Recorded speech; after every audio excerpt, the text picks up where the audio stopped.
Shalom Bapak Ibu Saudara yang kasih Tuhan. Apa kabarnya Bapak Ibu Saudara pagi hari ini? Saya percaya kita semua dalam keadaan yang luar biasa. Karena kita percaya kita punya Allah yang dahsyat. Haleluya. Pagi hari ini mari kita siapkan hati kita untuk lebih lagi memuji, menyembah Tuhan. Yuk sama-sama kita tundukkan kepala kita, kita berdoa. Bapa, kami mengucap syukur untuk kebaikan-Mu. Kalau kami ada sebagaimana kami ada, kami percaya itu semua oleh karena kebaikan Tuhan atas hidup kami. Kami bersyukur untuk berkat-berkat yang boleh kami terima. Berkat kekuatan, berkat kesehatan, berkat sukacita, berkat jasmani dan rohani yang boleh kami terima sepanjang minggu ini. Kami percaya itu semua oleh karena kebaikan Tuhan. Terima kasih Bapa, terima kasih Yesus. Terima kasih Roh Kudus. Hanya di dalam nama Tuhan Yesus. Mari setiap kita yang lebih lagi mau beribadah pagi hari ini sama-sama kita katakan. Amin.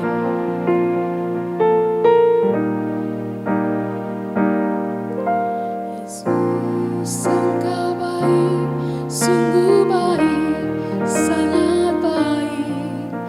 Yesus Engkau baik, sungguh baik, sangat baik. Kasih-Mu tak berkesudahan.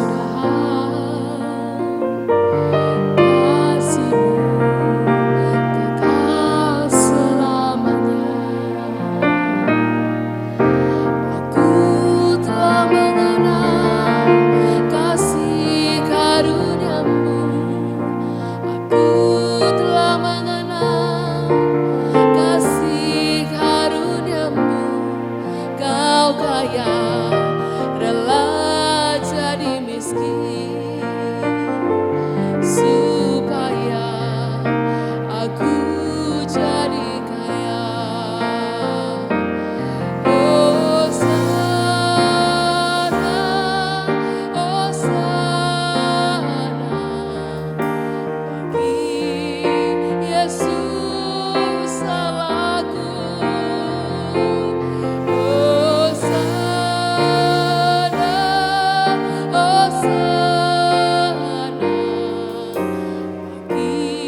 membaca visi GBI BHN Serempangan. Pada saat kita membaca visi ini, kita imani bahwa ini akan terjadi dan akan tergenapi bagi gereja kita dan bagi kehidupan kita. 2, 3. Bangkitlah menjadi teranglah, sebab terangmu datang dan kemuliaan Tuhan terbit atasmu. Sebab sesungguhnya kegelapan menutupi bumi dan kekelaman menutupi bangsa-bangsa. Tetapi terang Tuhan terbit atasmu dan kemuliaannya menjadi nyata atasmu. Bangsa-bangsa berduyun-duyun datang kepada terangmu dan raja-raja kepada cahaya yang terbit bagimu. Pada waktu itu engkau akan heran melihat dan berseri-seri. Engkau akan tercengang dan akan berbesar hati. Sebab kelimpahan dari seberang laut akan beralih kepadamu dan kekayaan bangsa-bangsa akan datang kepadamu. Sungguh akulah yang dinanti-nantikan pulau-pulau yang jauh. Kapal-kapal Tarsis berlayar di depan untuk membawa anak-anakmu laki-laki dari jauh. Perak dan emasnya dibawa serta untuk nama Tuhan Allahmu dan oleh karena yang Maha Kudus Allah Israel, sebab ia mengagungkan engkau. Pintu-pintu gerbangmu akan terbuka senantiasa, baik siang maupun malam tidak akan tertutup, supaya orang dapat membawa kekayaan bangsa-bangsa kepadamu, sedang raja-raja mereka ikut digiring sebagai tawanan. Kemuliaan Libanon yaitu pohon sanobar, pohon berangan dan pohon cemara akan dibawa bersama-sama kepadamu untuk mempersemarak tempat bait kudusku, sebab aku hendak memuliakan kakiku berjejak. Sebagai ganti keadaanmu dahulu ketika engkau ditinggalkan, dibenci dan tidak disinggahi seorang pun, sekarang aku akan membuat engkau menjadi kebanggaan abadi, menjadi kegirangan turun-temurun. Tidak akan ada lagi kabar tentang perbuatan kekerasan di negerimu, tentang kebinasaan atau keruntuhan di daerahmu. Engkau akan menyebutkan tembokmu selamat dan pintu-pintu gerbangmu pujian. Bagimu akan ada matahari yang tidak pernah terbenam dan bulan yang tidak surut. Sebab Tuhan akan menjadi penerang abadi bagimu dan hari-hari perkabunganmu akan berakhir. Pendudukmu semuanya orang-orang benar, mereka memiliki negeri untuk selama-lamanya. Mereka sebagai cangkokan yang kutanam sendiri untuk memperlihatkan keagunganku. Yang paling kecil akan menjadi kaum yang besar dan yang paling lemah akan menjadi bangsa yang kuat. Aku, Tuhan, akan melaksanakannya dengan segera pada waktunya. Amin. Mari kita berdoa untuk Indonesia.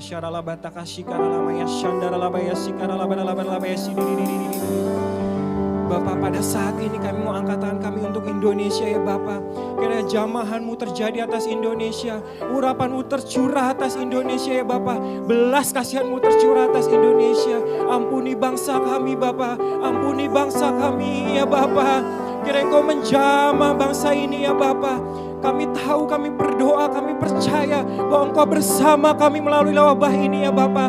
Kami tidak perlu takut dan kami tidak perlu gemetar. Sebab Engkaulah Tuhan Allah kami. Berkati Indonesia ya Bapa, berkati Indonesia. Kami juga berdoa untuk pemimpin kami, presiden dan wakil presiden kami. Engkau berkati pemimpin kami dalam menangani wabah ini ya Bapa. Engkau berkati, Engkau berikan satu hati, satu pikiran. Engkau berikan hikmat Bapa dari yang tertinggi sampai yang terendah untuk membawa kami Indonesia keluar dari wabah ini ya Bapak. Dan kami berdoa setelah wabah ini selesai, ada kemuliaan Tuhan boleh turun atas Indonesia ya Bapak. Ada penuaian jiwa-jiwa boleh tercurah atas Indonesia. Makasih Bapak, terima kasih. Kami juga berdoa untuk kota kami, kota Depok ya Bapak. Engkau berkati kota Depok ya Bapak. Depok menjadi pokok kegirangan ternama dan terhormat bagimu di segala bangsa yang menyembah Engkau ya Bapak. Terima kasih Bapak, terima kasih. Saat ini kami juga berdoa untuk pemimpin rohani kami ya Bapak. Gembala pembina kami Pak Niko beserta keempat wakilnya. Engkau berkati kesehatan, kekuatannya yang baru setiap hari ya Bapak. Engkau jamah hamba-Mu ya Bapak. Sehingga hamba-Mu boleh membawa api Pentakosta ketiga dari Indonesia ke bangsa-bangsa ya Bapak. Kami juga berdoa untuk Pak Yongki beserta wakilnya Bapak. Engkau berikan kesehatan, kekuatan yang baru ya Bapak. Sehingga boleh membawa Rayon 9 masuk lebih lagi dalam rencana-Mu Bapak. Saat ini kami juga berdoa untuk gembala di tempat ini secara khusus untuk Pak Riki ya Bapak. Beserta Ibu Rebona wakilnya Bapak. Engkau berkati kesehatannya, kekuatannya yang baru setiap harinya ya Bapak. Perlindungan-Mu sempurna atas hamba-Mu ya Bapak. Sehingga hamba-Mu boleh menuai jiwa-jiwa untuk tempat ini ya Bapak, mengadakan mujizat yang belum pernah terjadi sebelumnya Bapak. Terima kasih Bapak, terima kasih. Kami juga berdoa untuk siapapun yang menonton tayangan ini dimanapun Kau berada. Engkau berkati ya Bapa. Kami mau serahkan kekhawatiran kami, ketakutan kami. Kami mau serahkan segalanya ke dalam tangan kasih kuasa-Mu. Engkau yang memelihara kami ya Bapa. Engkau ganti dengan kasih, sukacita dan damai sejahtera ya Bapa. Engkau yang menonton saat ini, Tuhan sedang berbicara dengan engkau. Jangan takut dan jangan gemetar. Diam dan tenanglah, diam dan tenanglah. Sebab Tuhan bekerja saat ini juga. Perlindungan sempurna atas engkau. Ada materai darah anak domba tercurah atas anak-anak Tuhan di tempat ini. Terima kasih Bapak, terima kasih. Kami juga berdoa Bapak, mujizat-Mu terjadi saat ini juga Bapak. Kami mau katakan yang sakit saat ini sembuh di dalam nama Yesus Tuhan. Yang beban berat Kau legakan, Kau lepaskan di dalam nama Yesus Tuhan. Engkau menjamah setiap kami yang menonton tayangan ini. Terima kasih Bapak, terima kasih. Di dalam nama Yesus kami berdoa. Haleluya, amin. Mari dengan terus sikap hati menyembah Tuhan pagi hari ini Bapak Ibu Saudara. Kita datang kepadanya. Kita datang dalam hadirat Tuhan. Supaya hadiratnya memenuhi setiap kita pagi hari ini.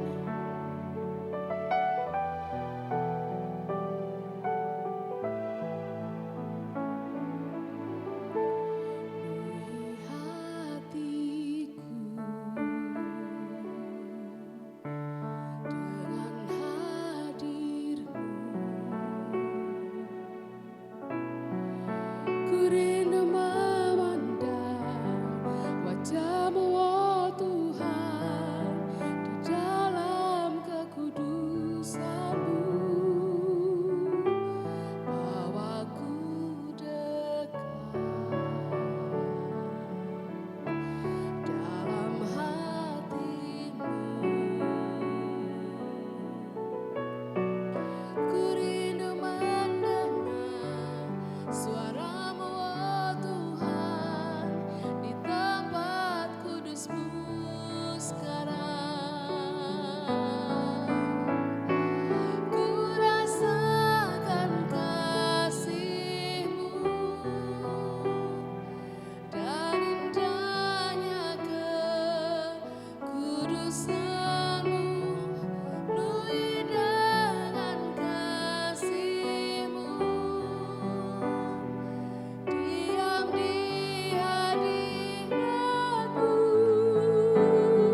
sedang bekerja menyembuhkan kami.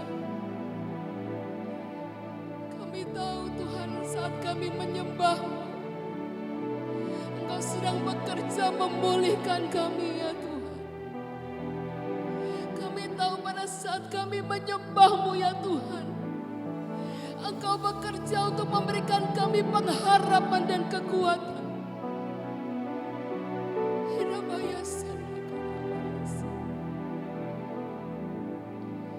Mari angkat kedua tanganmu di hadapan Tuhan pagi hari ini Bapak Ibu Saudara. Dia ada di antara kita pagi hari ini. Mari buka hatimu di hadapan Tuhan. Ku sembah,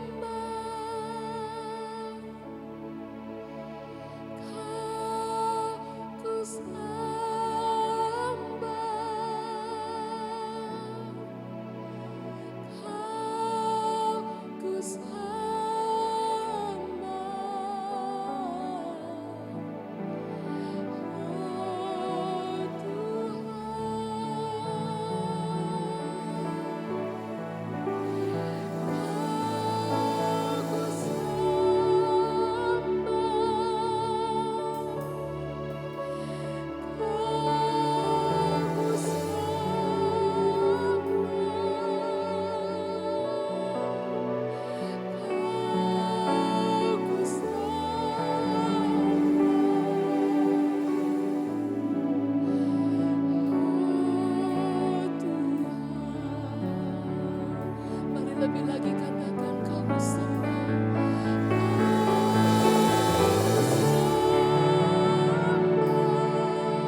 luar biasa. Dan pagi hari ini Tuhan, kami mau lebih lagi bersuka cita menyatakan kebesaran tempat ini. Mari setiap kita yang siap untuk lebih lagi bersuka cita, sama-sama kita katakan amin. Lebih lagi katakan amin. Haleluya.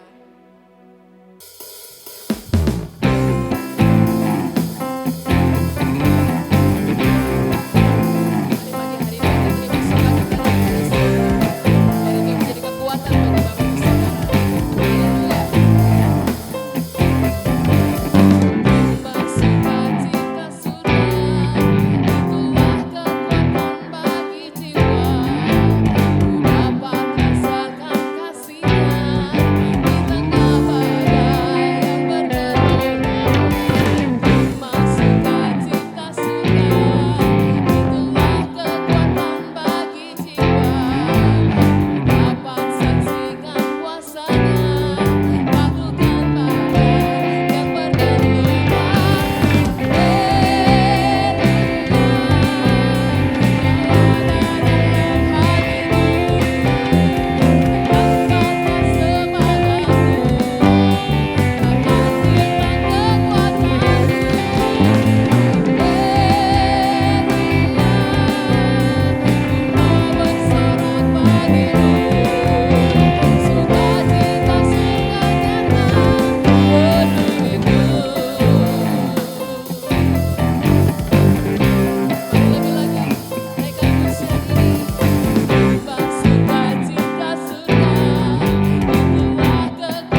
sesi Pentakosta ketiga dan juga kita akan sama-sama mendengarkan pengumuman sepanjang sepekan.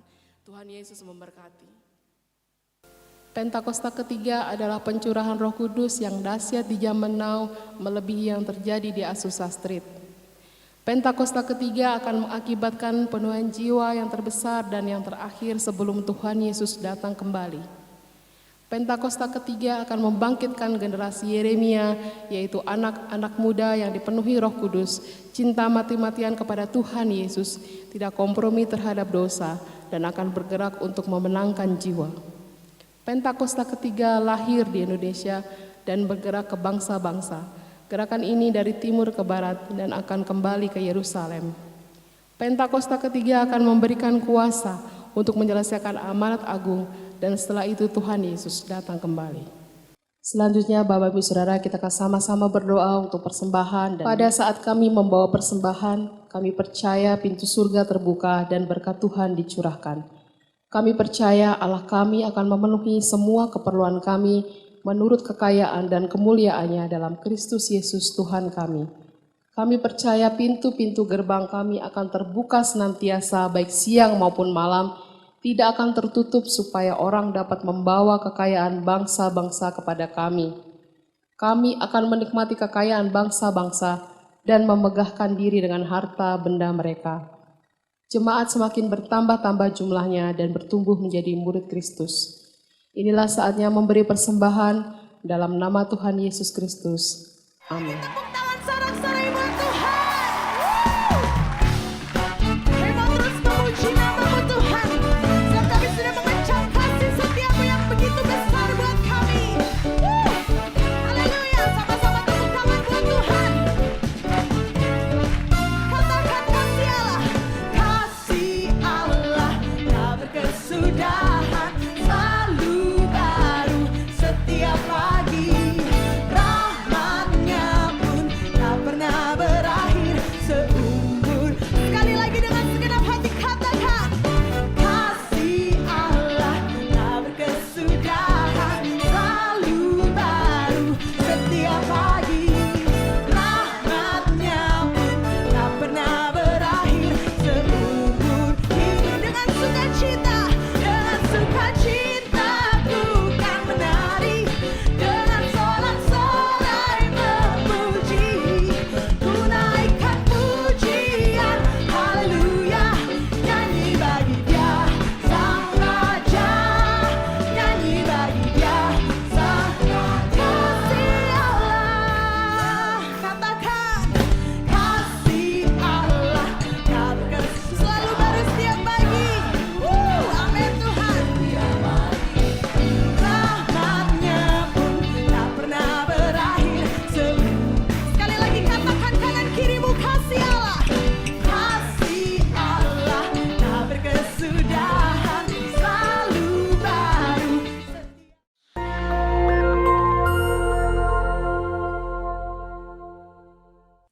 Shalom saudara, tema kali ini kita akan membahas tentang hidup dan cara kematian orang Kristen.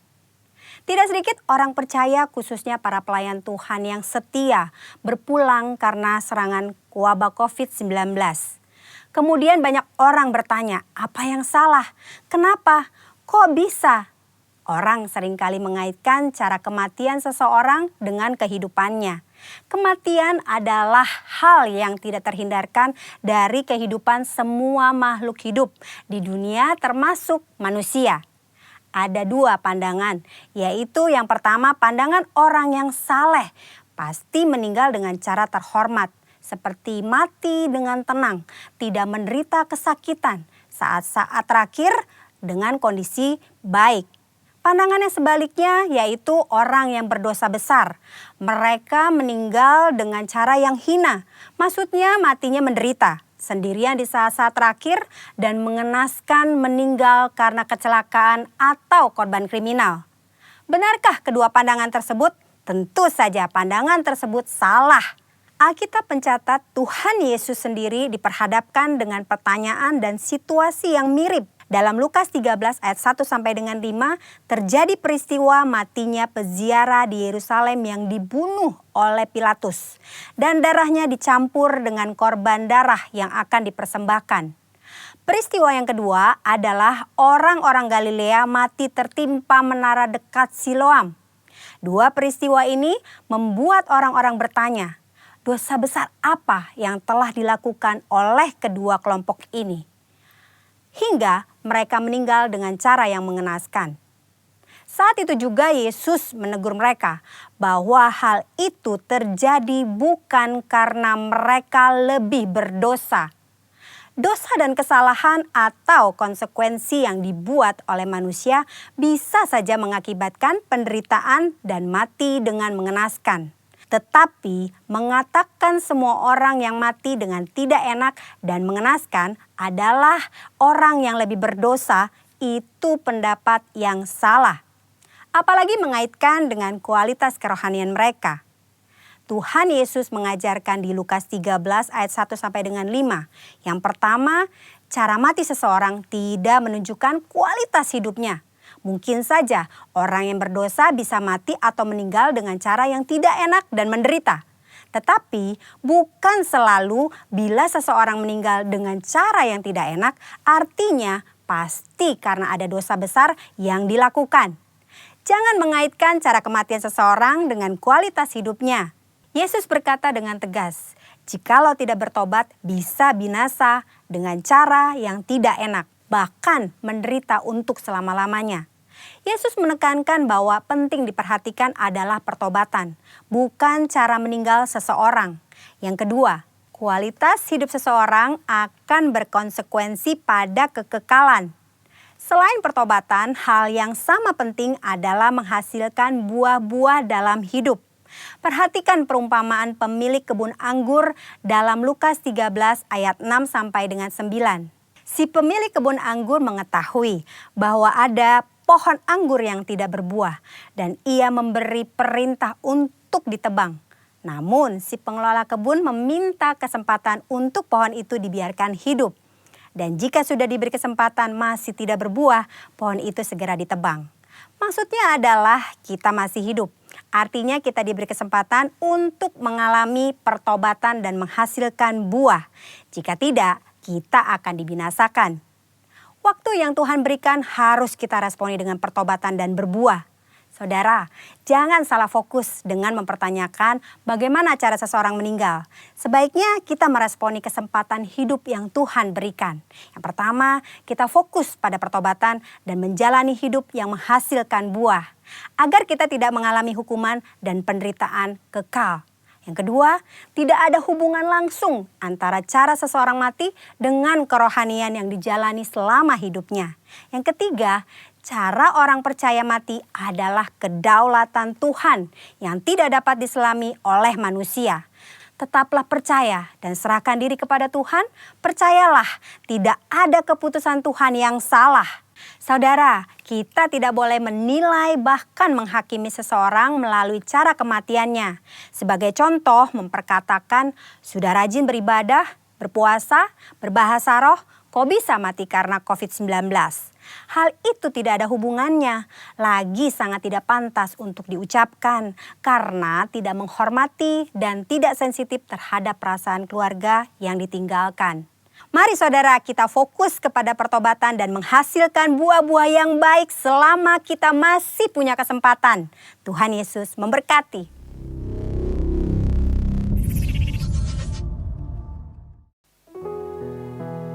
Pagi hari ini Tuhan, kami mau siapkan hati kami untuk kami mendengarkan firman Tuhan. Oleh karena kami mengasihi-Mu Tuhan, oleh karena kami cinta sama Tuhan, mampukan kami menjadi pendengar dan pelaku firman Tuhan yang hidup.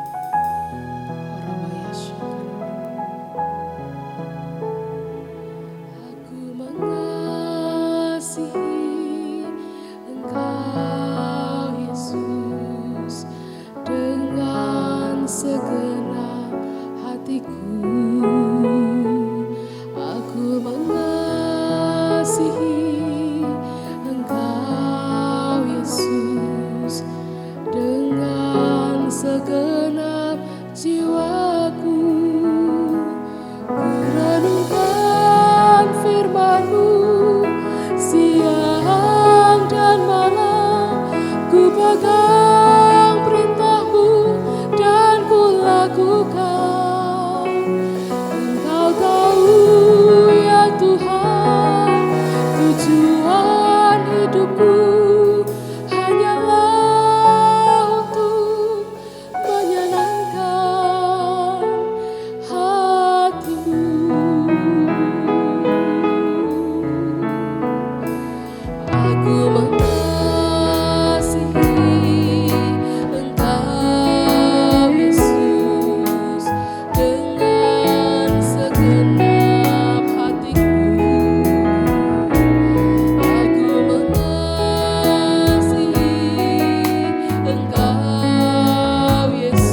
jemaat sekalian, saya senang sekali bertemu dengan Bapak dan Ibu sekalian melalui YouTube. Sekalipun situasi tidak baik, saya tetap memuji Tuhan karena saya bisa menyembah Tuhan dengan Bapak dan Ibu sekalian. Hari ini saya akan berkhotbah dalam bahasa Korea. Jadi, Grace membantu saya untuk menerjemahkan khotbah saya. 먼저 설교를 하기 전에 오늘 관련된 한 예화를 먼저 여러분들과 나누고자 합니다. 한 가족이 있습니다. 이 가족은 아빠, 엄마, 그리고 7살 된 아들과 5살 된 딸이 있습니다. 그들은 여행을 가다가 교통사고를 당해서 아들이 심하게 다쳤습니다. 그래서 응급수술을 위해서는 피가 많이 필요했는데 아들이 너무 많이 피를 흘려서 수술을 받을 수 없었는데 그 가족 가운데 그 혈액형이 오직 딸하고만 같았습니다. 그래서 다급하게 아빠가 딸에게 조심스럽게 물어봅니다. 얘야, 혹시 너의 피를 오빠에게 나눠줄 수 있겠니? Ya, pertama-tama saya akan memberikan satu cerita sebelum memulai khotbah saya. Jadi ada satu keluarga dan keluarga ini terdiri dari seorang ayah, seorang ibu dan putra berusia 7 tahun dan juga seorang putri yang berusia 5 tahun. Jadi suatu hari mereka pergi berwisata ke sebuah tempat wisata, tetapi pada saat itu terjadi sebuah kecelakaan lalu lintas di dalam wisata tersebut. Dan putranya yang berumur 7 tahun itu terluka parah. Dan putranya itu harus dioperasi. Tetapi pada saat kecelakaan putranya ini mengalami kekurangan darah sehingga mengeluarkan banyak darah yang jadi dia membutuhkan darah untuk bisa dioperasi.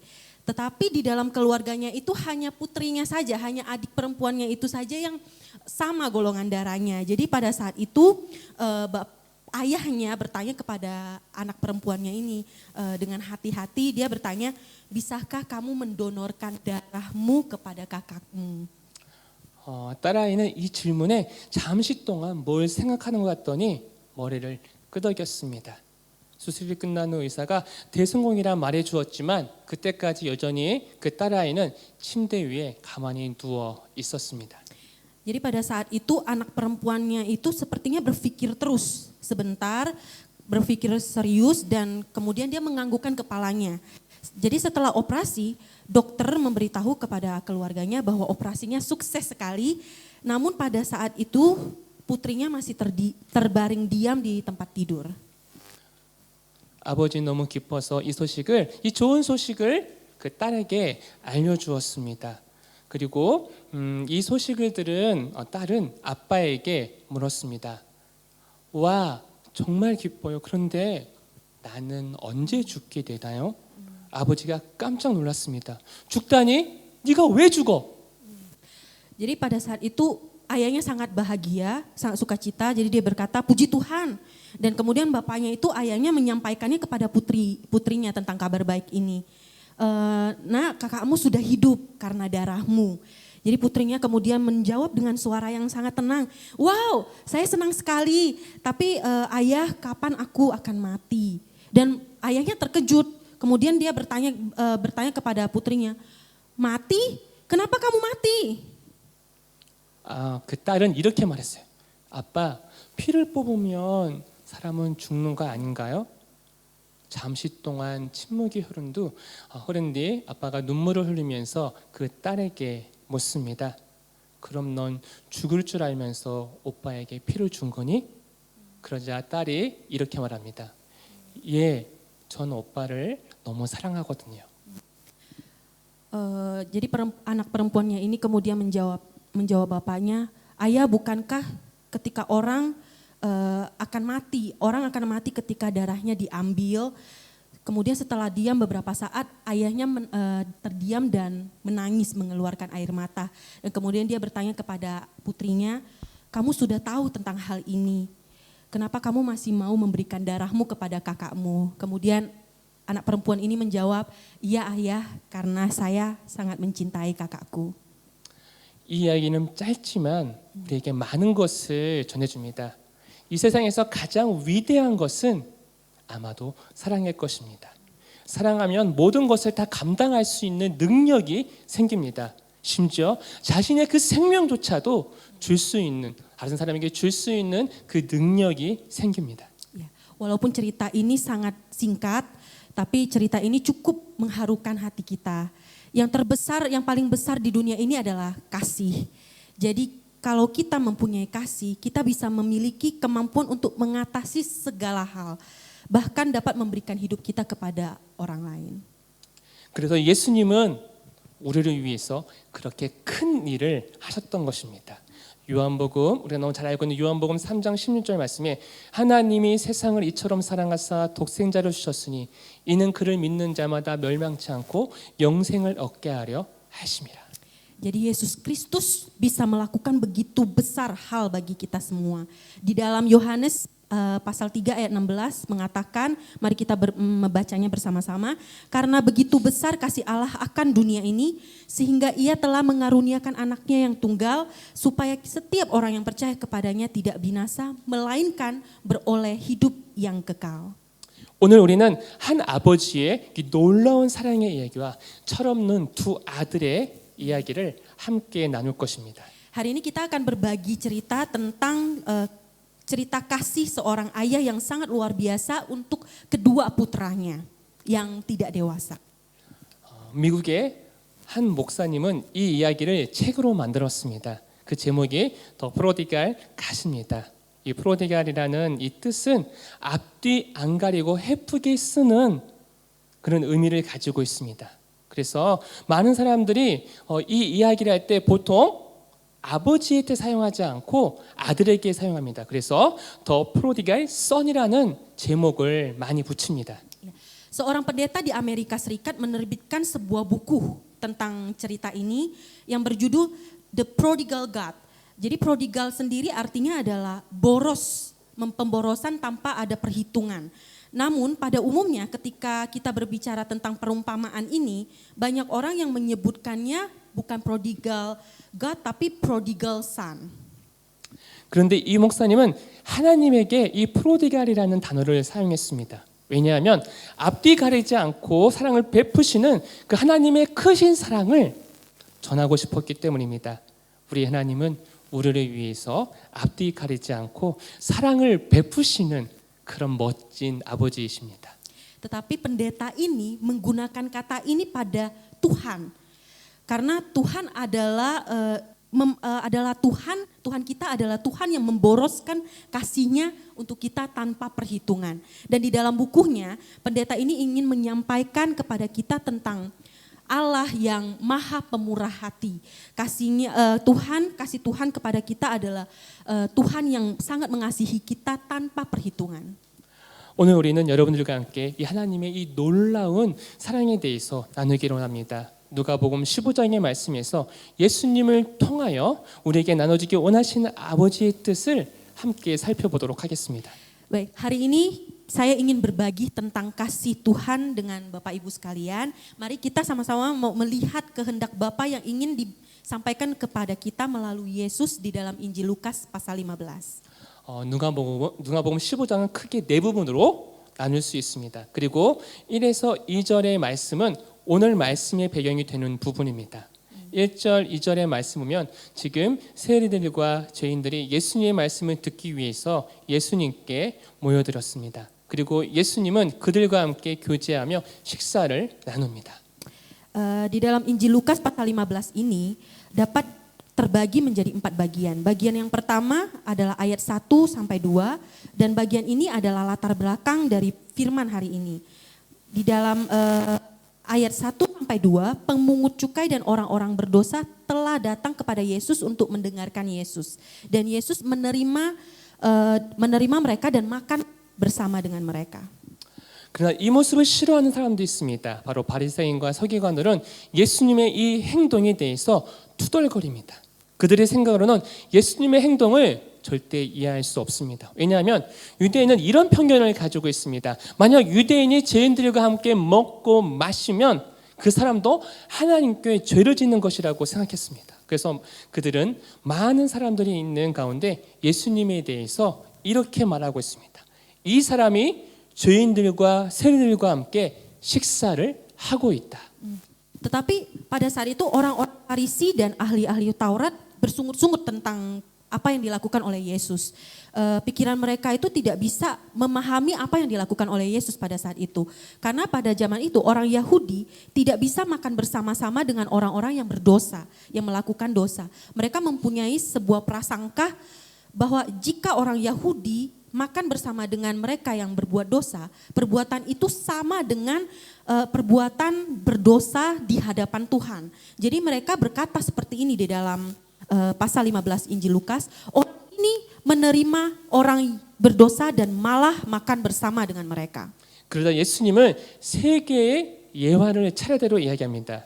우리가 잘 알고 있다시피 첫 번째 예화는 바로 잃어버린 양의 비유이고 두 번째로는 잃어버린 드라크마의 비유입니다. 그리고 세 번째가 잃어버린 아들에 대한 비유입니다. Kemudian Yesus menceritakan 3 perumpamaan kepada mereka. Perumpamaan yang pertama adalah perumpamaan tentang domba yang hilang, yang kedua perumpamaan tentang dirham yang hilang, dan yang ketiga adalah perumpamaan tentang anak yang hilang. 이 세 가지 예화에서 우리는 하나님이 무엇을 기뻐하는지 우리는 발견할 수 있습니다.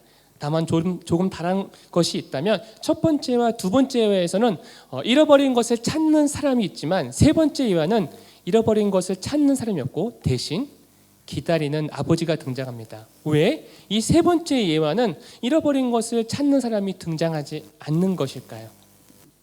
Dalam ketiga perumpamaan ini kita dapat menemukan bahwa ada apa yang ingin disampaikan oleh Allah, apa yang disukai oleh Allah. Semua perumpamaannya berkata tentang perhatian Tuhan dan satu-satunya perbedaannya adalah bahwa dalam perumpamaan pertama dan kedua ada orang yang mencari apa yang hilang. Mencari apa yang hilang. Tetapi yang ketiga tidak ada orang yang mencari apa yang hilang, sebaliknya ada seorang ayah yang menanti anaknya yang hilang. Mengapa perumpamaan ketiga itu tidak ada mengenai orang yang mencari orang yang hilang. 세 번째 예화를 우리 함께 살펴보도록 하겠습니다. Mari kita mengamati perumpamaan ketiga ini. 이 본문에는 세 명의 등장인물이 있습니다. 아버지와 두 아들. 그런데 두 아들은 너무나도 다른 성격을 가지고 있습니다. Di dalam teks ini muncul 3 orang, yaitu ada seorang ayah dan 2 orang putra. Namun kedua putranya ini memiliki karakter yang berbeda. 하나들은 방탕한 삶을 너무나도 좋아하고 하나들은 도덕적인 삶을 좋아합니다. Anak yang bungsu mencintai kehidupan yang berfoya-foya dan anak sulungnya ini sangat menyukai kehidupan moral. 어느 날 작은 아들은 아버지가 아직 건강하게 살아계신데도 불구하고 아버지에게 당당하게 유산을 요구합니다. 그런데 생각해 보시기 바랍니다. 일반적으로 유산은 아버지나 아니면 부모님이 임종에 가까이 왔을 때 자녀들에게 주는 선물이자 재산입니다. 그런데 작은 아들은 너무나도 당당하게 요구하고 있습니다. 이것은 아버지가 빨리 죽어버렸으면 좋겠다는 것과 아마 같을 것입니다. 그런데 더 당황스러운 것이 있다면 아버지는 화를 내기커녕 너무나도 당연하게 유산을 두 아들에게 나눠주고 있습니다. 그리고 작은 아들은 아버지께 유산을 받자마자 그 유산을 팔아버려 현금으로 만들어서 아버지가 없는 먼 곳으로 떠나버렸습니다. Jadi suatu hari anak keduanya, anak bungsu ini berkata kepada ayahnya, "Bapak, berikanlah aku bagian harta milik kita yang menjadi hakku." Kemudian ayahnya membagi-bagikan harta kekayaan itu di antara mereka tanpa syarat.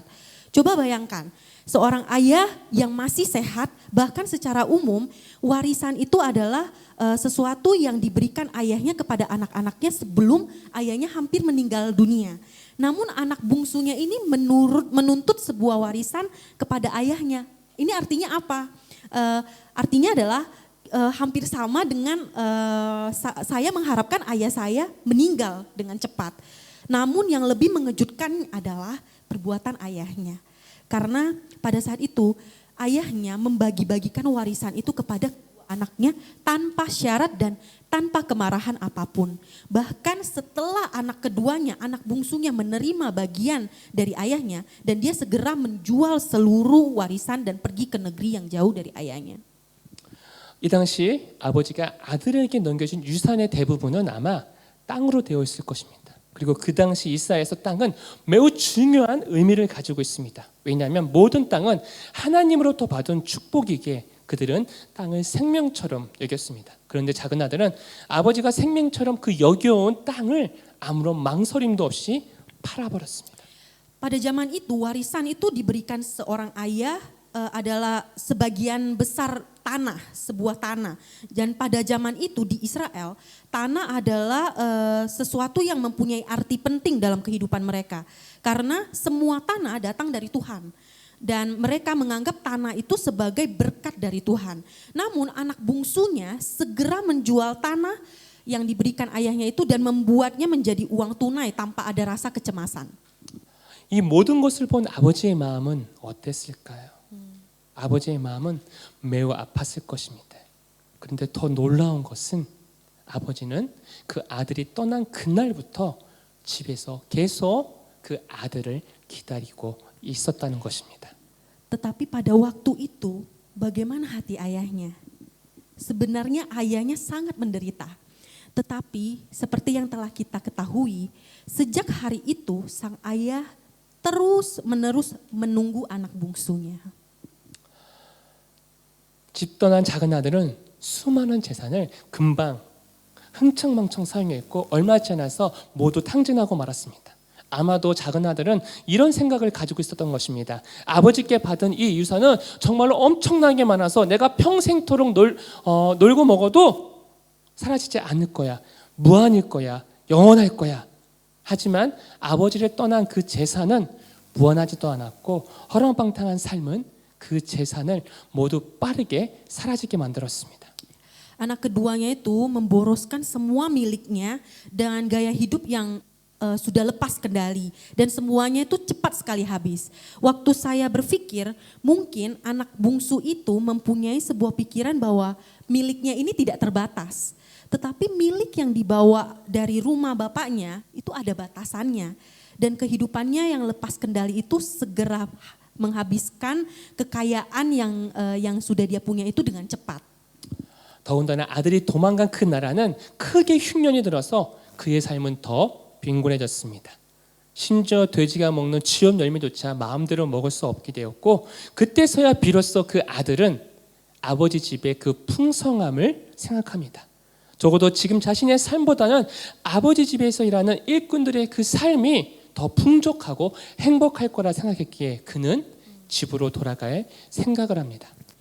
Terlebih lagi pada saat itu di dalam negeri itu timbul bencana kelaparan. Dan kehidupan anak keduanya ini semakin parah. Bahkan walaupun dia ingin mengisi perutnya pada saat itu dengan ampas yang menjadi makanan babi, dia tidak bisa makan ampas itu. Karena siapapun tidak memberikan dia makan. Dan di situ dia baru mengingat hamba-hamba yang bekerja, yang diupah oleh ayahnya di rumahnya. Dan orang-orang itu bekerja dengan ayahku berlimpah-limpah makanannya. Dia berkata seperti itu. Dan aku di sini hampir mati kelaparan. Dia berpikir ayahnya telah menghadapi sebuah kesulitan. Dia memutuskan bahwa sekalipun saya mendapatkan murka keras dari ayah saya akan kembali ke rumah ayah saya karena akan lebih baik hidup sebagai hamba di rumah ayah saya daripada saat ini. 그러나 비록 집으로 돌아가기로 결정을 했지만 망설이는 그의 마음은 어쩔 수 없었던 것 같습니다. 왜냐하면 자신이 그 어려운 상황에 직면하고 나서야 비로소 자신이 하늘과 아버지에게 큰 죄를 지었다는 사실을 그는 깨닫게 인식하게 되었기 때문입니다. 하지만 죽는 것보다 아버지께 가는 것이 더 좋은 선택이라 생각하고 무거운 마음으로 집으로 갑니다. Tetapi sekalipun dia sudah memutuskan hal itu, dia terus-menerus masih ragu. Dia masih ragu akan keputusannya itu. Karena setelah sebuah kesulitan sulit, situasi sulit yang dia sadari, dia mulai tahu bahwa dia sudah berdosa terhadap Allah dan terhadap ayahnya sendiri. Jadi dia mengakui bahwa aku tidak layak lagi disebut sebagai anak ayah saya. Hanya ingin disebut sebagai seorang pekerja ayah saya. Dia terus berjalan kaki ke rumah ayahnya dengan hati yang berat. 이때 작은 아들의 그 심정은 어땠을까요? 행복했을까요? 아니면 한 걸음 한 걸음이 너무나도 큰 고통이었을까요? 아들은 집을 가는 동안 계속해서 아마 갈등했을 것입니다. 어떻게 하는가? 아버지를 만났을 때는 어떻게 해야 되지? 이런 생각을 가지고 집을 가는 동안 어느덧 자신은 집 근처까지 왔습니다. 더욱 망설여집니다. Pada waktu itu perasaan anak bungsunya bagaimana? Bahagia atau menderita? Saya pikir anaknya pasti menderita setiap langkah perjalanan kakinya. Anak bungsunya akan terus-menerus merasa bergumul secara batin ketika saat pulang ke rumah ayahnya. Dan dia terus-menerus bertanya kepada diri dia sendiri bahwa kalau bertemu dengan ayah saya bagaimana? Bagaimana kalau ayah saya marah kepada saya? 아직 집으로부터 거리가 먼데 갑자기 누군가 저 멀리서 자신에게 뛰어옵니다. 그는 누굴까요? 네, 아버지입니다. 아버지가 자신을 발견하자 저 멀리서 뛰어와 자신을 안아주며 입을 맞춰줍니다. 왜 아버지는 뛰어왔을까요? 이 당시 중동 지역에서는 지위가 있는 사람은 결코 뛰지 않는 문화가 있습니다. 그런데 아버지는 뛰어서 왔습니다. 왜 아버지는 아들을 보고 뛰어왔던 것일까요? Tetapi dari jauh, masih jauh dari rumah, seseorang berlari menghampiri dia. Siapakah dia? Ya, dia adalah bapaknya, dia adalah ayahnya.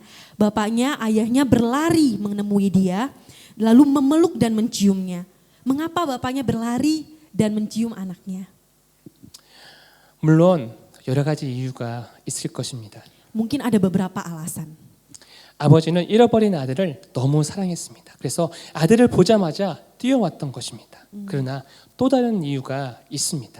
이 당시 중동에서는 한 문화가 있습니다. 만약 누군가 마을의 명예와 부모를 공경하지 않으면 마을 주민들은 그 사람을 내쫓거나 형벌을 줄 수 있었습니다. 그래서 아버지는 자신이 비난받고 무시받을 수 있는 것을 각오하고 지금 아들을 지키기 위해서 지금 아들에게 뛰어간 것입니다. 이때 아들은 어떤 느낌을 받았을까요? Mungkin salah satu alasannya adalah bapaknya sangat merindukan anaknya yang hilang. Atau alasan lainnya adalah sangat mengasihi dia. Tetapi ada alasan lagi, karena pada zaman itu ada sebuah kebiasaan. Jika seseorang yang menodai reputasi dosa atau tidak menghormati orang tuanya, penduduk desa itu akan bisa menghukumnya. Jadi bapaknya sekalipun mungkin akan diabaikan oleh orang lain dan kayak dia berlari dan menemui anaknya supaya bisa menjagai anaknya. Dan pada waktu itu kira-kira bagaimana perasaan anaknya? 제 생각에는 아들은 자신이 얼마나 큰 사랑을 받고 있는지 깨닫지는 못했을 것입니다. 그저 용서받았고 집에 도착했다는 그 사실에 기뻤을 것입니다. 그래서 작은 아들은 이렇게 말하죠. 내가 하늘과 아버지께 큰 죄를 지어 아버지의 아들이라 불릴 자격이 없습니다. 그러니 저를 그냥 일꾼 중에 한 명으로 써주시기를 바랍니다. Saya berpikir bahwa anaknya mungkin masih belum mengetahui akan kasih ayahnya kepada dia yang luar biasa ini. Dia mungkin hanya akan menyadari bahwa saya diampuni oleh ayah saya. Jadi pada saat itu anaknya ini berkata seperti ini. Aku sudah berdosa terhadap Allah dan terhadap ayah. Tidak lagi layak aku disebut anak ayah. 그러나 아버지는 이렇게 말하죠. 빨리 집안에서 제일 좋은 옷을 가져다가 내 아들에게 입혀라. 그리고 보석 반지를 끼워주고 신을 신겨라. 또 살찐 송아지를 끌어다가 잡아라. 잔치를 열고 함께 기뻐하자. 죽었던 내 아들이 다시 살아왔다. 그를 잃었다가 다시 찾았다. Tetapi ayahnya berkata seperti ini. Cepat, ambillah pakaian yang paling bagus dan pakaikanlah kepadanya. Kenakanlah cincin pada jarinya dan sepatu pada kakinya. Sesudah itu ambillah anak sapi yang gemuk dan sembelihlah. Kita akan makan dan bersukaria. Sebab anakku ini sudah mati, sekarang hidup lagi. Ia sudah hilang, sekarang ditemukan kembali. 아버지는 즉시 죽었던 아들이 살아돌은 것을 기뻐하여 잔치를 벌였죠. 마치 잃어버린 어린 양을 찾았던 목자처럼 잃어버린 드라크마를 다시 찾은 여인처럼 아버지는 모든 사람들과 이 기쁨을 함께 나누기를 원했습니다. 아들의 잘못을 기억하지 않고 오로지 잃어버린 아들을, 이 아들이 돌아왔음을 기뻐했습니다. Ayahnya mengadakan pesta untuk berbagi sukacita dengan sahabat-sahabatnya, dengan tetangga-tetangganya. Karena anaknya yang hilang kembali lagi ke rumahnya.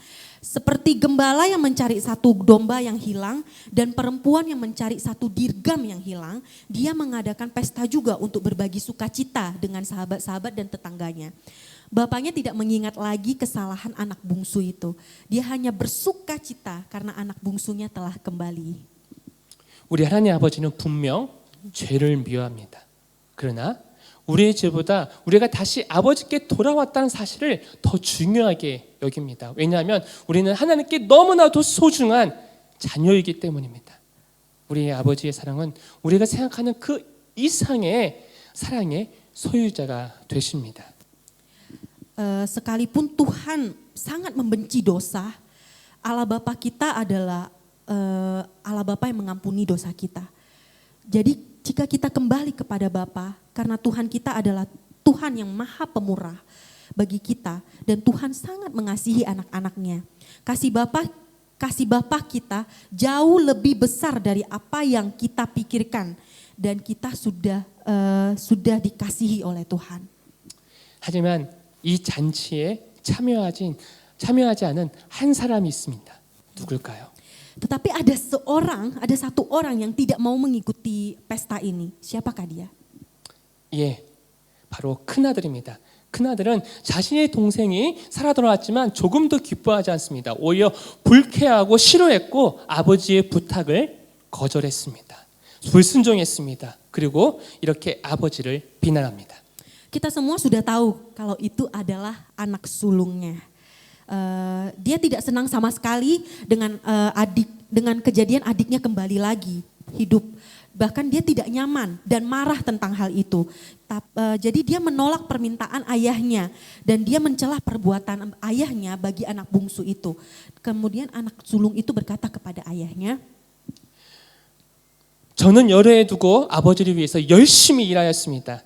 아버지께서 제게 말씀하신 것 중에 어느 하나도 저는 거역한 일이 없지 않습니까? 그런데 지금까지 제게는 친구들과 함께 잔치를 벌이라고 염소 새끼 한 마리도 준 적이 없는데 청년들에게 아버지의 돈을 다 써버린 그 아들이 오니까 살찐 송아지를 잡아 잔치를 벌이셨군요. 네.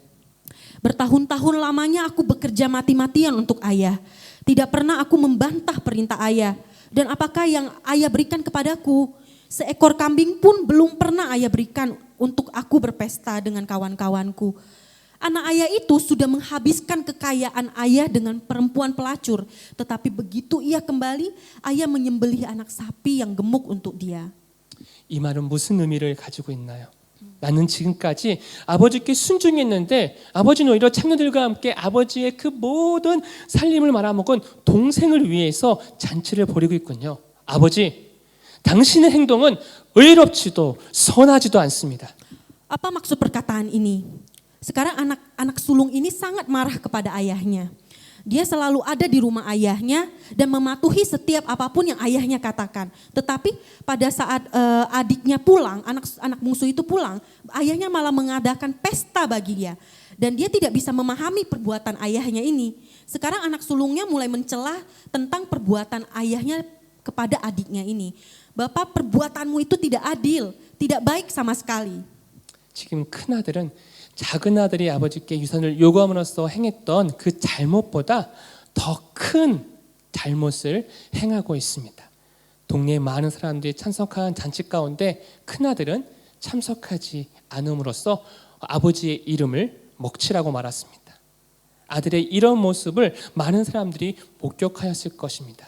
그런데도 아버지는 큰아들에게 이렇게 말합니다. Coba mari kita berpikir, sudah diadakan pesta, kemudian banyak orang yang sudah mengikuti pesta. Namun anak sulung itu tidak mau mengikuti pesta itu yang diadakan oleh ayahnya. Ya, mari kita coba berpikir sebentar, sudah diadakan pesta, banyak orang yang mengikuti pesta itu, namun anak sulungnya sendiri tidak mau mengikuti pesta itu yang diadakan oleh ayahnya sendiri. Dan sekarang anak sulungnya pun melakukan hal yang sama dengan perbuatan anak bungsu pada anak bungsunya ini. Bahkan dia menyedihkan hati ayahnya lebih banyak daripada adiknya. Pada zaman itu orang-orang yang menyaksikan situasi ini kira-kira apa yang mereka pikirkan? Saya pikir bahwa mungkin banyak orang yang akan menggosipkan ayahnya. Nama ayahnya akan tercemar oleh anak sulungnya. Tetapi ayahnya tidak marah tentang perbuatan anaknya, bahkan dia mau berbicara kepada anaknya dengan kasih. 사랑하는 아들아, 너는 늘 나와 함께 있었고 내가 가진 것이 모두 내 것이 아니더냐. 그러나 내 동생은 죽었다가 다시 살아왔고 잃었다가 다시 찾았으니 잔치를 벌이는 것은 너무나도 당연하지 않겠니? Ayahnya berkata seperti ini, engkau selalu ada di sini dengan aku. Semua yang kumiliki adalah milikmu juga. Tetapi kita harus berpesta dan bergembira sebab adikmu itu sudah mati tetapi sekarang hidup lagi. Ia sudah hilang tetapi sekarang telah ditemukan kembali. 아버지는 이 큰아들의 이 악한 행동에도 먼저 이렇게 말하죠. 사랑하는 아들이라고 말합니다. 그리고 야단을 치기보다 이해시키고 설득합니다. Sekalipun anak sulung ini berbuat hal yang jahat, ayahnya masih memanggil dia dengan sebutan anakku. Dan dia memahami perbuatan anaknya dan membujuknya dulu, tidak langsung memarahinya. 만약 여러분들이 오늘 본문에 등장하는 아버지가 된다면 여러분들은 어떻게 했을까요? 저는 매우 슬프고 화가 나서 두 아들 모두 다 쫓아냈을 것입니다.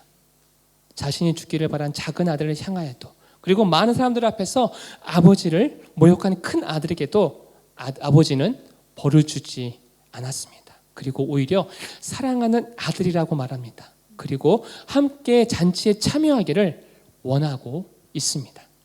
Coba Bapak Ibu sekalian bayangkan jika Bapak Ibu sekalian yang menjadi ayahnya pada saat itu,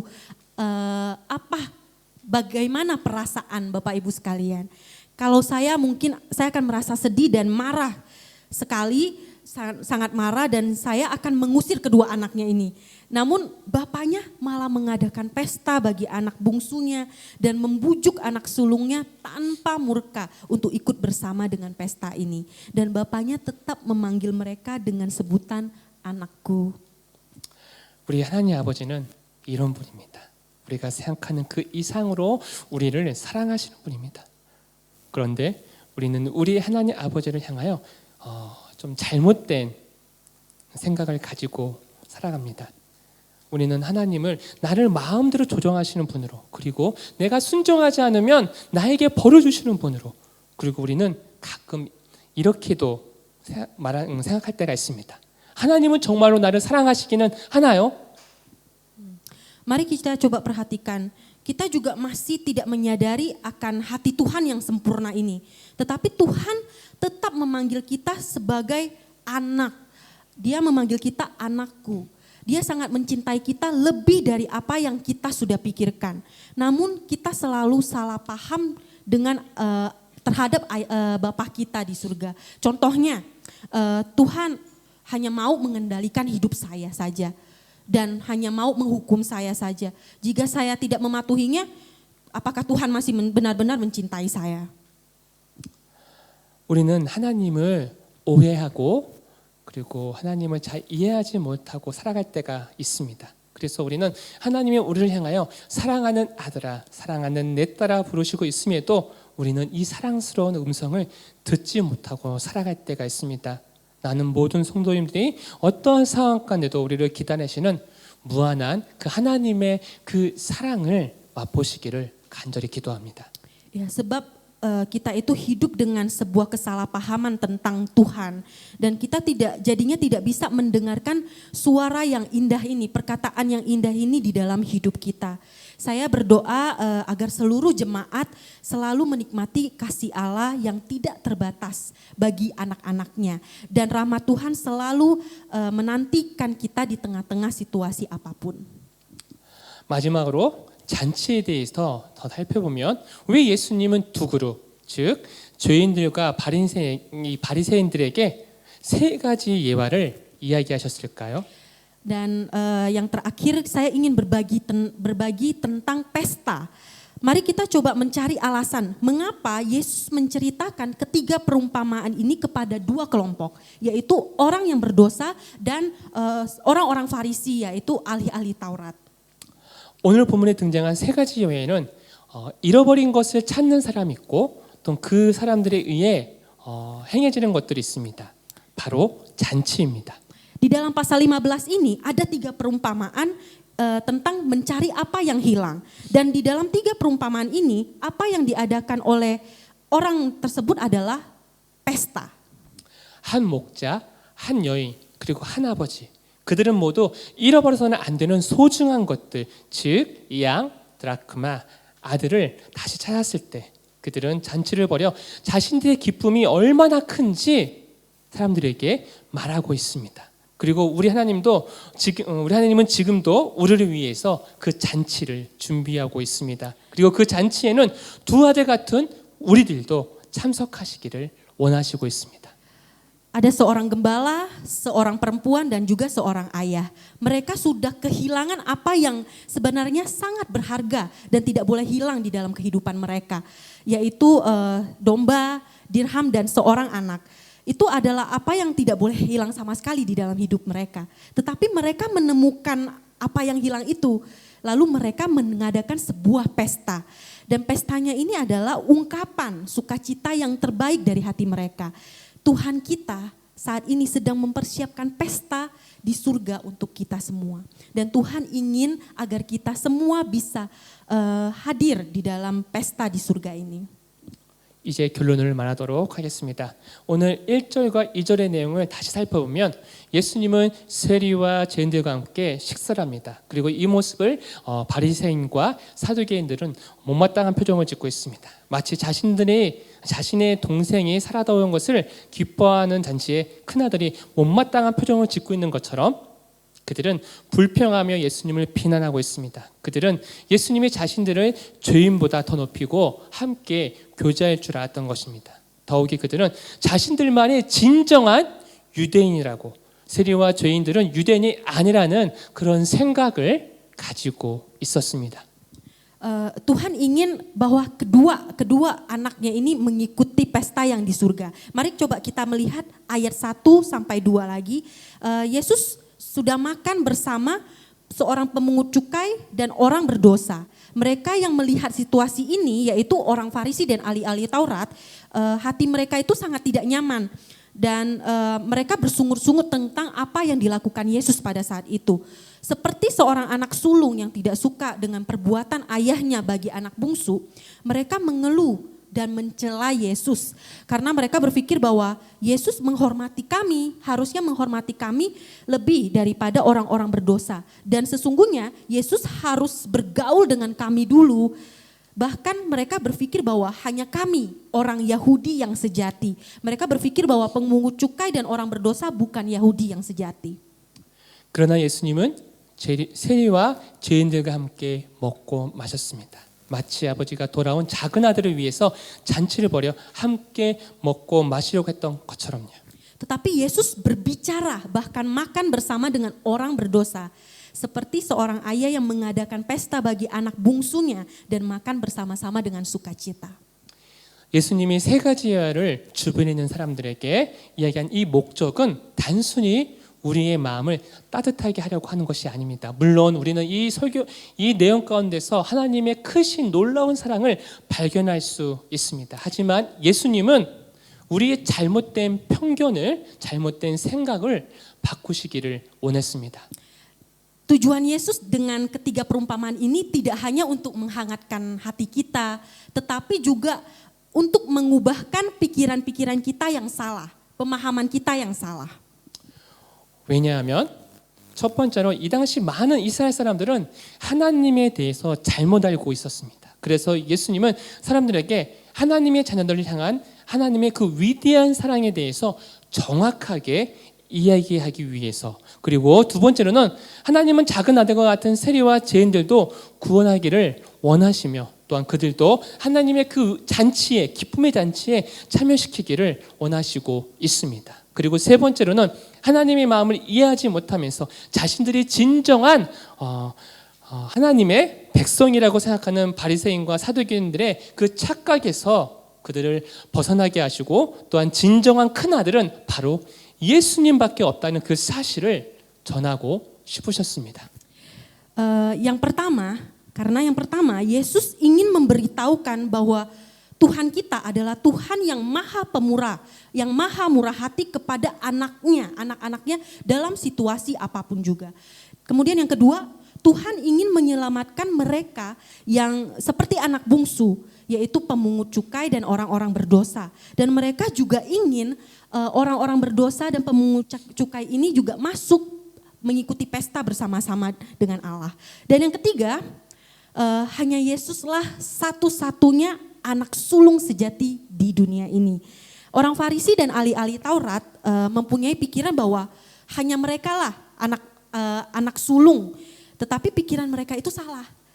Jika mereka adalah anak sulung yang sejati, yang tahu hatinya Tuhan, mereka harusnya mencari adik mereka sebelum Yesus yang mencari anak bungsu itu. Tetapi mereka tidak mencari siapapun bagi Allah Bapa kita. 그리고 마지막으로 가장 중요한 이유는 하나님은 예수님의 십자가로 하나님의 자녀임을 깨달은 우리가 하나님의 그 잃어버린 자녀를 찾기를 간절히 원하시고 있다는 사실입니다. Ya. Dan yang paling penting adalah Allah kita, Tuhan berharap kita anak-anaknya yang sudah sadar akan kasih Allah, akan perbuatan Allah lewat kayu salib, kayu salib Yesus yang sudah mati di kayu salib ini, untuk bisa mencari jiwa-jiwa yang hilang, anak-anak Tuhan yang hilang. 저는 이 시대를 살아가고 있는 여러분들에게 한번 묻고 싶습니다. 예수님은 지금 우리에게 요청하시고 있습니다. 누가 나를 위해서 나의 잃어버린 자녀를 찾을 것인가? Bagaimana dengan pikiran kita yang hidup pada zaman sekarang ini? Yesus berpesan bagi kita yang hidup pada zaman sekarang. Siapa yang akan mencari anakku yang hilang ini? 누가복음 15장은 우리들에게 우리가 왜 구원을 받았으며 왜 예수님은 우리를 구원하셨는가를 잘 전하고 있습니다. Injil Lukas pasal ke-15 menyampaikan satu pesan yang adalah salah satu alasan mengapa kita diselamatkan dan alasan mengapa Yesus menyelamatkan kita semua. 우리 모두는 여전히 하나님의 사랑을 받고 있으며 하나님 아버지는 계속 그의 사랑을 우리에게 줄 것입니다. 그렇다면 우리가 해야 되는 것들은 무엇일까요? Kita semua masih dikasihi oleh Allah dan Allah Bapa kita terus-menerus akan mengasihi anak-anaknya. Maka apa yang akan harus kita lakukan? 우리의 사명은 하나님 아버지가 좋아하는 일을 하는 것입니다. 하나님은 그의 자녀들과 함께 잔치에 참여하는 것을 너무나도 좋아하시고 행복해 하십니다. 왜냐하면 하나님의 기쁨은 그의 사랑하는 자녀들과 함께 하는 것이기 때문입니다. Tugas kita adalah melakukan apa yang dikehendaki dan disukai oleh Tuhan. Allah Bapa sangat suka mengadakan pesta bersama-sama dengan anak-anaknya yang hilang. Karena sukacitanya Tuhan adalah ingin menyertai anak-anaknya yang dikasihinya. 비록 하나님의 자녀들이 아버지의 이름을 자신들의 그 방탕한 삶으로 더럽히고 하나님 아버지의 그 뜻보다는 자신의 의를 더 자랑했지만 예수님은 우리 모두가 그 천국 잔치에 참여할 수 있도록 십자가에 달리셨습니다. Yesus dipaku di kayu salib, mati di kayu salib agar semua anak-anaknya bisa mengikuti pesta di surga. Walaupun anaknya mencemarkan nama bapaknya dengan hidup bebas tanpa bapaknya ataupun membanggakan kebenaran diri sendiri daripada kehendak bapaknya. 예수님은 잃어버린 하나님의 그 자녀를 찾기 위해 첫 번째 아들로 이 땅에 오셨습니다. 그래서 우리 모두는 예수님의 그 십자가를 믿음으로 바라보면 그 천국 잔치에 참여할 수 있습니다. Yesus turun ke bumi dan sebagai seorang putra yang pertama dan mencari anak-anak Tuhan yang hilang. Jadi maka dari sana kita semua bisa mengikuti pesta surga itu dan jika kita melihat salib itu dengan iman. 하나님은 구원받은 우리가 우리의 형제를 찾기를 원하시고 있습니다. 그리고 그들과 함께 천국 잔치에 참여하기를 원하시고 있습니다. Tuhan berharap agar kita diselamatkan oleh Yesus. Kita yang diselamatkan oleh Yesus ini mencari saudara-saudara kita yang hilang. Dan kemudian bisa mengikuti pesta di surga bersama-sama. 저는 모든 형제자매들이 이 천국의 맛을, 이 천국의 기쁨의 맛, 이 천국 잔치의 이 기쁨을 맛보시기를, 그리고 모든 성도님들은 잃어버린 그 형제를 위한 축복의 통로가 되시기를 예수님의 이름으로 축복합니다. Saya berdoa agar semua saudara-saudara menikmati pesta sukacita pesta dari surga, dan saya juga berharap semua jemaat bisa menjadi saluran berkat bagi saudara-saudara kita yang hilang. 비록 지금은 복음을 전하기가 어려운 때입니다. 그래서 지금은 할 수 없지만 저희가 요청하는 것은 마음속에 그 하나님의 마음, 하나님이 기뻐하는 것이 무엇인지 그 마음을 가슴에 이렇게 품고 살아가시기를 바랍니다. Walaupun saya tahu ini adalah hal yang sulit untuk dilakukan, tapi biarlah kita boleh melihat hatinya Tuhan. Kita boleh membuka hati kita dan memasukkan hati Yesus di dalam hati kita dan kita bisa melakukan hal ini.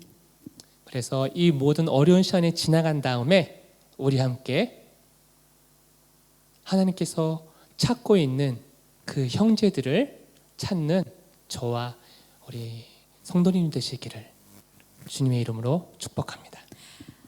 Setelah situasi sulit ini terlewati, mari kita mau sama-sama mencari jiwa-jiwa saudara-saudara kita yang hilang.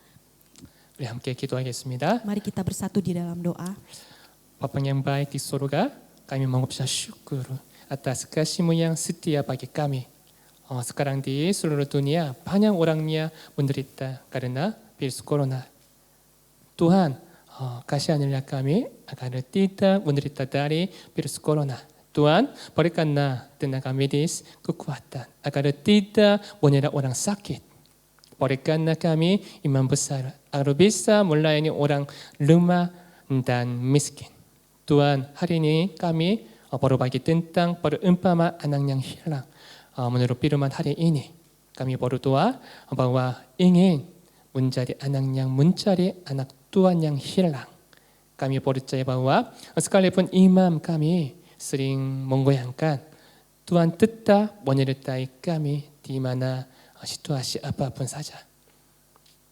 Tuhan, terima kasih hari ini juga bisa menyadari inti Injil.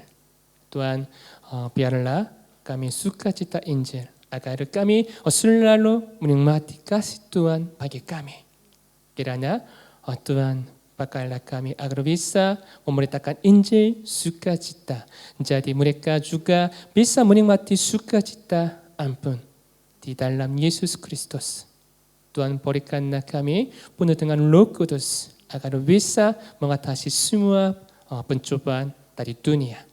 Kami percaya bahwa Tuhan selalu menyertai kami. Kami percaya bahwa segala sesuatu adalah dari Dia dan oleh Dia dan kepada Dia, bagi Dialah kemuliaan sampai selama-lamanya. Dalam nama Yesus Kristus kami berdoa. Haleluya. Amin.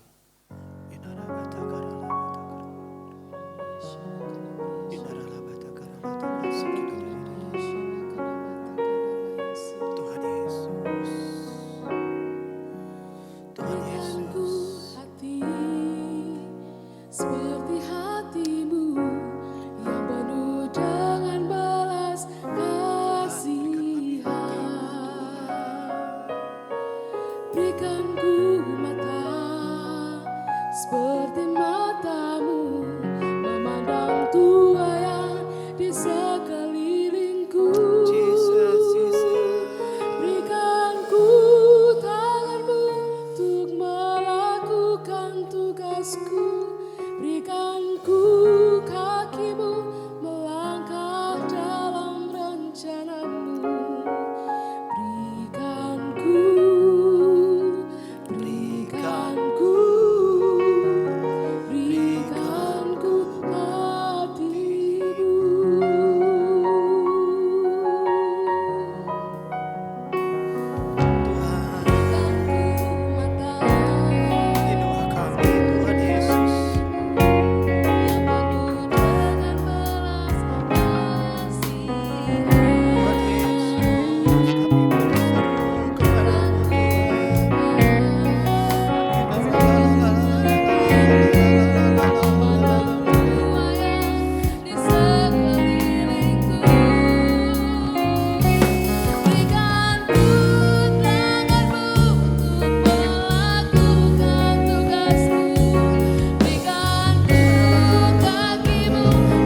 Ini doa kami Tuhan.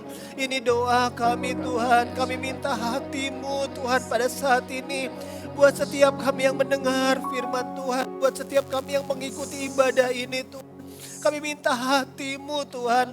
Hati Tuhan Yesus di dalam kehidupan kami Tuhan. Supaya kami boleh memandang jiwa-jiwa yang ada di sekitar kami Tuhan. Dan Tuhan pakai setiap kami Tuhan. Kami yang ada mendengarkan ibadah ini Tuhan. Pakai setiap kami Tuhan. Untuk jadi alat di tangan Tuhan. Untuk menjangkau jiwa-jiwa. Jiwa-jiwa yang terhilang. Jiwa-jiwa yang sakit Tuhan.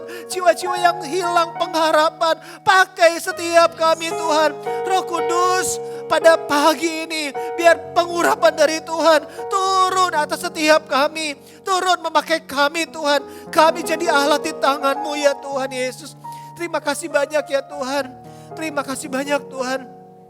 Kami bersyukur buat keberadaan kami hingga pada saat ini Tuhan. Kalau kami ada dalam pemeliharaan Tuhan. Kami dipelihara sama Tuhan dari waktu ke waktu Tuhan. Hari ke hari, jam demi jam Tuhan. Setiap saat Tuhan menjaga kami. Kami bilang terima kasih Tuhan. Terima kasih banyak ya Tuhan. Tetapi Tuhan, ada banyak saudara-saudara kami yang sudah meninggalkan kami terlebih dahulu Tuhan. Kami berdoa Tuhan buat keluarga yang ditinggalkan. Tuhan hibur mereka ya Tuhan. Tuhan katakan buat setiap keluarga-keluarga ini Tuhan. Ada rencana-Mu Tuhan. Ada kasih Tuhan yang akan Tuhan limpah-limpahkan buat setiap keluarga-keluarga ini ya Tuhan. Tuhan Yesus, Tuhan Yesus. Ada juga di antara kami yang alami sakit Tuhan. Tuhan pagi ini kami berseru kepada-Mu Tuhan. Kami berseru karena pertolongan kami hanya datang dari Tuhan. Sembuhkan Tuhan, sembuhkan yang sakit Tuhan. Engkau sudah melakukannya di atas kayu salib Tuhan. Dan Engkau katakan sudah selesai Tuhan. Oleh bilur-bilur-Mu Tuhan, apapun sakit penyakit kami, Tuhan janji disembuhkan. Maka kami mengangkat iman kami, pengharapan kami buat saudara-saudara kami yang sakit. Tuhan sembuhkan mereka. Sembuhkan mereka ya Tuhan. Di dalam nama Tuhan Yesus Kristus. Di dalam nama Tuhan Yesus Kristus. Bapak, kalau ada yang terpapar oleh virus COVID-19 Tuhan. Sekali lagi kami minta belas kasihan-Mu Tuhan. Turun Tuhan buat setiap saudara-saudara kami ini Tuhan. Sembuhkan Tuhan. Kami sepakat dari tempat ini. Kami mengatakan kepada COVID-19. Rabatakara untuk pergerakannya. Untuk kuasa sakit penyakit ini kami katakan diam. Tenanglah di dalam nama Tuhan Yesus Kristus. Maka kami percaya setiap yang sakit pagi hari ini Tuhan. Kasih karunia Tuhan menjamah yang sakit. Dan yang sakit sembuh kami katakan. Sembuh dalam nama Yesus. Oleh kuasa bilur Tuhan Yesus Kristus. Biar yang sakit disembuhkan ya Tuhan. Disembuhkan ya Tuhan. Yang berbeban berat Tuhan berikan penghiburan. Kekuatan kepada setiap umat-Mu Tuhan. Bapa dalam nama Tuhan Yesus. Kami juga berdoa Bapa buat setiap umat-Mu Tuhan yang berbeban berat ya Tuhan. Karena pandemi ini Tuhan mengalami krisis ekonomi Tuhan. Mengalami permasalahan dalam rumah tangganya. Kami juga berdoa minta belas kasihan Tuhan. Turun buat setiap rumah tangga. Jamah Tuhan Yesus. Kami katakan krisis ekonomi diam tenanglah. Krisis ekonomi diam tenanglah. Diam tenanglah dalam nama Tuhan Yesus. Di dalam nama Tuhan Yesus Kristus. Dan setiap rumah tangga, setiap jiwa-jiwa ya Tuhan yang terdampak pandemi ini Tuhan dan mengalami krisis ekonomi. Kami katakan mulai pagi ini bangkitlah sebab terang Tuhan terbit atasmu. Dan kami katakan setiap permasalahan ini Tuhan turun tangan menjamah. Dan semuanya Tuhan Yesus kami percaya ada jalan keluar. Ada jalan keluar yang Tuhan sudah sediakan. Ada mujizat yang Tuhan sediakan buat umat-Mu, buat jemaat-Mu.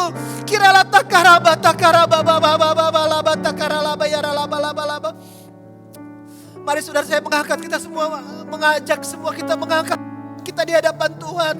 Kirabata karalaba yaralaba. Mulai berdoa saudara.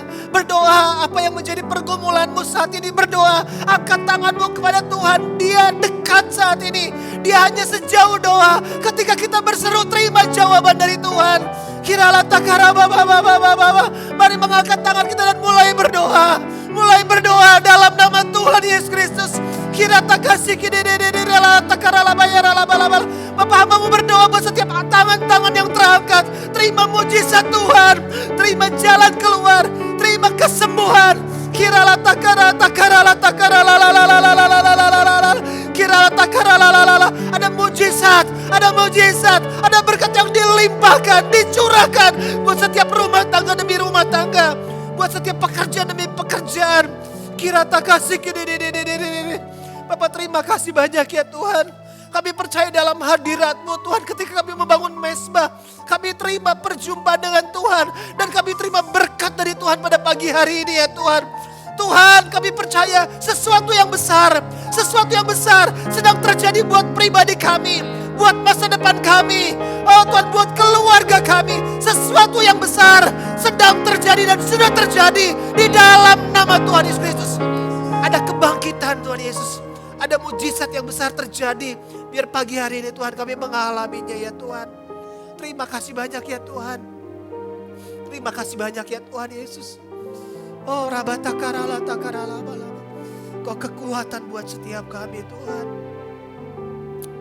Terima kasih banyak ya Tuhan. Kami sudah mengakhiri ibadah kami Tuhan. Terima kasih Tuhan buat Engkau yang ada bersama-sama dengan kami. Dan biarlah ibadah kami pada pagi ini Tuhan sempurnakan ya Tuhan. Dengan berkat yang datang dari Tuhan. Mari jemaat yang dikasih Tuhan yang ada di rumah-rumah. Kita mengangkat tangan kita di hadapan Tuhan. Dan kita terima berkat dari Tuhan. Tuhan memberkati engkau dan melindungi engkau. Tuhan menyinari engkau dengan wajahnya dan memberikan engkau kasih karunia. Tuhan menghadapkan wajahnya kepadamu dan memberikan engkau damai sejahtera. Saudara terimalah berkat yang berlimpah-limpah dari Allah Bapa di surga. Kasih karunia dari Tuhan Yesus Kristus. Serta persekutuan dengan Allah Roh Kudus. Menjaga, menyertai, menjadi penolong buat setiap kita. Mulai saat ini sampai selama-lamanya. Mari yang percaya diberkati Tuhan. Sama-sama kita katakan amin. Selamat hari Minggu, saudara. Tuhan Yesus memberkati.